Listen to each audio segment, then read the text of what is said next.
Are you stressed out? Do you have a lot of sleepless nights? Are you worried about the business 24/7, 365? Even if you can get away for a minute to relax, play golf, go to the beach, take a little vacation, you're always thinking about it. If that sounds like you, then you need to get a business succession plan. My name is Annette Manius, and I owned a business for 31 years. I had a business succession plan, and it went well. So, my goal is to help other people to have that same freedom that I currently have today. I was tired of being the one. Everything fell on me.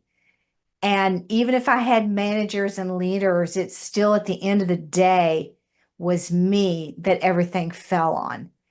So I'm going to give you 3 reasons why you need a business succession plan. And the reason I decided to do this video today is because so many people that I talk to, I say, do you have a plan? And they'll say, no, why do I need a plan? Why would I need that? So I thought, wow, to me it was obvious, but I guess to other people it isn't always obvious. So I'm going to give you 3 reasons why you need to have a business succession plan. The first reason you need to have a business succession plan is that most people don't think about it until something happens. So, either to your health, a family member's health, it could even be a divorce that makes you have to maybe sell the business at a fireside sale, which doesn't help you in the long run. So if you have, you don't want to get into that situation. And the thing about it is, who knows when that's going to happen? I have a friend of mine that owns a business, and they had some really stressful things happen in the business, and he really struggled with it. And he was having some health challenges that he thought was just like maybe allergy related or something like that. Well, it ended up that he was on a trip, a business trip, and ended up in the hospital in an emergency because what they found was there wasn't anything physically wrong with him. It was more the stress and everything that had come down in the past few years, and then also having owned the business for 40 years. So you think about if he didn't have a full plan in place, but he had somewhat of a plan, and he was able to step back out of that business a little bit and have the leader that he was putting into place step forward. Their plan was not for that person to step forward for a couple of years, but when that happened to him, he had to step back and that leader stepped forward. And it made me think, wow, if he hadn't had just that little bit of a plan, what would have happened? Because he had to step back. There was no other way. And what would have happened to that business if he didn't have the beginnings of a business succession plan that is for him, for that business, is going to span over 4, 5, 6 years just because of the business. So the second interesting thing about a business succession plan is 2/3 of small businesses do not have a plan. Or if they do have a plan, it might be in the owner's head. They never communicated it and never put it into place. That statistic comes from the U.S. Business Association, and where they survey different businesses and things. So 2/3 of businesses don't have a written or communicated plan for business succession. Again, a lot of things can happen, and it doesn't matter how old you are. Doesn't, this person I was talking to you about was only 60 years old when this happened. And he had to step back. I mean, all is well now, but oh my gosh, for a moment there, it's like, wow, this is what happens. So you need to have somewhat of a plan and start, if you don't take that step, it's not ever going to happen. I started my business plan, business succession plan, when I had a customer that had a business that he sold to some of his employees. The problem was he didn't do any training with them. I mean, yeah, they had been in the business, so they knew the business and how to sell the product and do all that. But they had no idea how to run that business or how to be leaders to the employees that were there. Well, the other piece to that is, and this is up to you, is that he financed that sale. So they owed him money. He left. I mean, he just was done, left. They started to struggle and then started trying to renegotiate the payments with him. Well, think about that. That's his retirement money. His retirement money was wrapped up in that business and what they were going to pay him. He had no choice but to walk back into that business. So think about that when I think he was probably 71 years old, maybe at the time.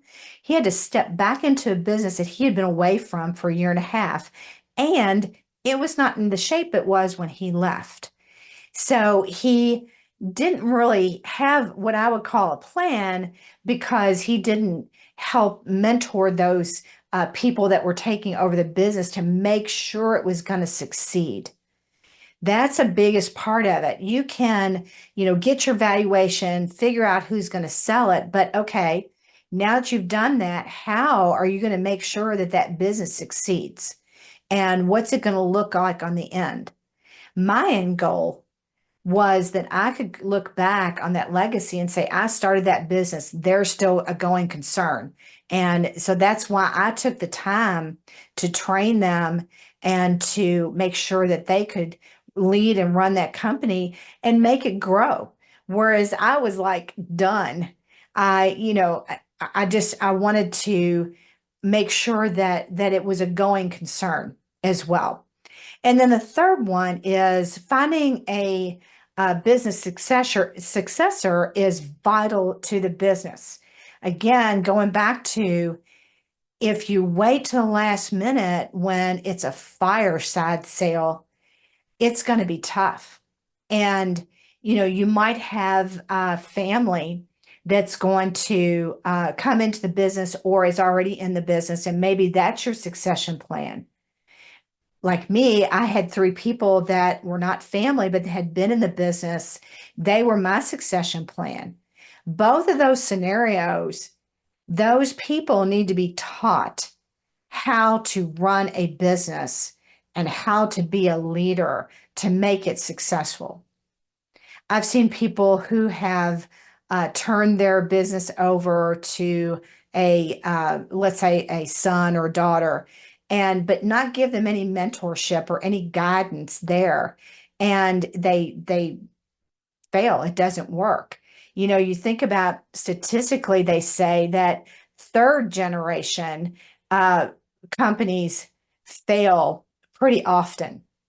And I think part of that is because everyone assumes that everything's going to be okay because they've been in the business. They've been my son, my daughter, they've lived it all their life, but they still need that mentorship and that plan. Everybody needs a plan.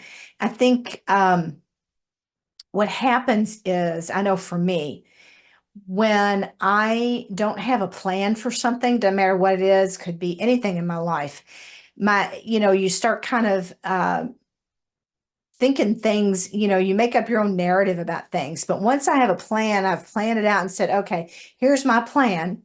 The plan might take some off-roads, like my business succession plan did, but you have a plan and everyone knows that plan. And there's a lot of reasons, for doing a business succession plan. One that I mentioned was, something happens to you or your spouse, you have to step away from the business, either temporary or permanently. What does that look like? And is your wealth tied up into that business? Because if it is, it could be a mess. So those are really the two biggest reasons why you want a business succession plan. And I know it's scary. It doesn't have to be hard. I've created a course that I'm going to drop the information into at the end of this video that will help step you through what that looks like. So I took my experience and put it into a course for people to walk through and see what the process is to go from, I think I need a plan, to my happy exit, and a life beyond that too. So I'm going to drop that information after this video. Really appreciate you all visiting with me today. I hope this has helped you and sparked some thought about what you need to do with your business on a go forward basis. And I was there, just like you, and I made a plan and it worked.